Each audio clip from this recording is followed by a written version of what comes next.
Hi hello friends, welcome to Kavitha blogs channel. Good morning అందరికి. ఈరోజు మనము ఒక వంటింటి చిట్కా తెలుసుకుందాము. ఈ క్లైమేట్ చేంజ్ వల్ల, వెదర్ చేంజ్ వల్ల పిల్లలకి పెద్దలకి కఫము దగ్గు బాగా వస్తుంది కదా, అది ఎలా తగ్గించుకోవాలో, ఎన్ని మందులు వాడినా కానీ అది వేస్ట్ అయిపోతూ ఉంటుంది. అలా కాకుండా ఇంటి చిట్కా వాడుతూ అది వాడుకున్నారంటే తగ్గిపోతుంది. వంటింటి చిట్కాలో ఇది ఒకటి చెప్పబోతున్నా. మనకు కావాల్సింది 2 ఇంగ్రీడియంట్స్. తమలపాకు నీట్గా కడిగి పెట్టేసుకోవాలి, డస్ట్ వెనక ముందు లేకుండా. ఇంకొకటి ఓమ మనం నీట్గా పెనం మీద వేయించేసుకొని పెట్టుకోవాలి. ఒక 1/2 స్పూన్ ఓమ కావాలి. వీటి రెండింటితో మనం డ్రై కఫం తగ్గించుకోవచ్చు. పిల్లలైనా పెద్దలైనా ఇద్దరు వేసుకొని తినడం వల్ల మార్నింగ్ ఈవినింగ్ మన డ్రై కాఫ్ నుంచి, కఫం నుంచి విముక్తి కలుగుతుంది.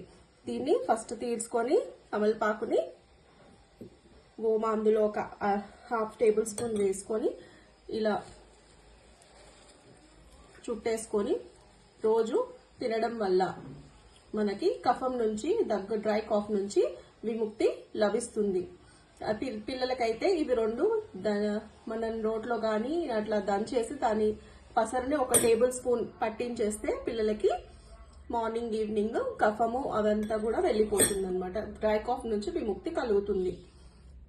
Thank you guys watching for my channel. Thank you very much. Please like, share and subscribe my channel. Bye bye.